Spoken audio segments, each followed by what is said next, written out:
RJD के लोग जो पिछले 30 वर्ष से मुसलमानों के रहनुमा होने का दावा कर रहे हैं, मैंने उनको आज इस सभा और इस मंच के जरिए ये चुनौती दी। तुम पहले मुसलमानों का जिनका वोट लेते रहे हो 30 वर्ष से, उसका हक मारी बंद करो और हिम्मत हो तो उनको आबादी के हिसाब से टिकट देके दिखाओ। अगर वो स्वीकार कर लें तो बिल्कुल जो मुस्लिम उम्मीदवार को खड़ा करेंगे, हम लोग वहाँ मुस्लिम नहीं लड़ाएंगे। अगले साल 2025 में जनसुराज का मुख्यमंत्री बनेगा, जनसुराज की सरकार बनेगी, उसमें इफ बट किंतु परंतु मत रखिए। हमारी लड़ाई आरजेडी से है ही नहीं, जनसुराज की लड़ाई सीधे एनडीए से है। आरजेडी तो ना 3 में ना 13 में, आरजेडी को कौन पूछ रहा है? लड़ाई हम में और एनडीए में है। समाज के सभी वर्गों की भागीदारी उनकी जनसंख्या के हिसाब से देने की जो बात कही गई है, उसके तहत मुसलमानों की आबादी के हिसाब से कम से कम 40 विधानसभा सीटों पर मुसलमान समाज के काबिल लोगों को चुनाव लड़ाने का ऐलान पहले से किया गया है। और ये जो जनसुराज में पहले से अन्य वर्गों के लिए बात कही गई है, उसके अनुरूप है, ये कोई अलग नहीं है।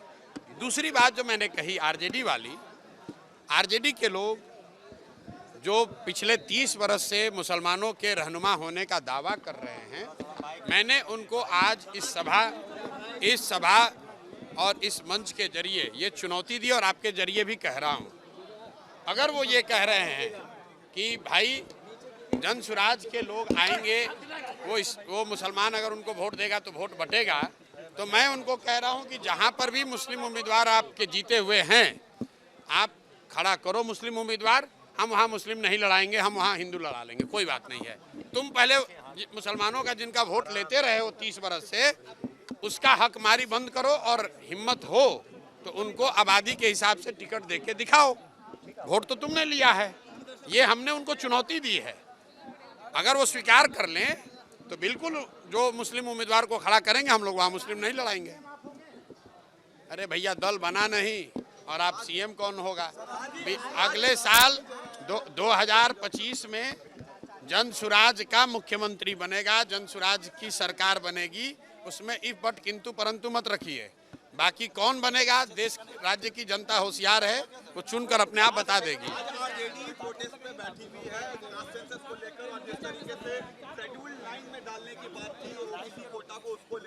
भाई, आरजेडी को जो करना है करे, हमारी लड़ाई आरजेडी से है ही नहीं, जनसुराज की लड़ाई सीधे एनडीए से है।